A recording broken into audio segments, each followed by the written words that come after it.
तरीही पहा मी फक्त 5 ते 10 मिनिटात एवढे सारे चॉकलेट चिप्स बनवलेत. ते कसे ते पाहूयात.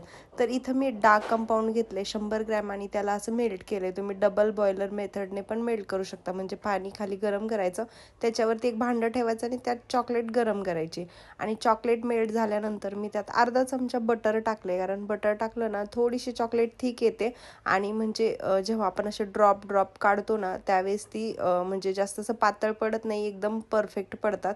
मग मी त्याला पायपिंग बॅगमध्ये घातले, थोडंसं कट केलं आहे. म्हणजे जेवढ्या मोठ्या साईजचे तुम्हाला चॉकलेट चिप्स पाहिजे त्या हिशोबाने करायचं. पहिल्यांदा थोडेसे खराब होतात, पण नंतर एकदम परफेक्ट साईज तुम्ही तुमच्या हिशोबाने काढू शकता. बघा फक्त असे ड्रॉप काढायचे आणि हे चॉकलेट चिप्स एकदम घरी फटाफट तयार झाले. तुम्ही ह्याला म्हणजे बेकिंग करताना किंवा कुकीज बनवताना किंवा केक सजवताना यूज करू शकता. व्हिडिओ कसा वाटला मला कमेंट करून नक्की सांगा. आवडला असेल तर लाईक, शेअर आणि सबस्क्राईब करायला काही विसरू नका.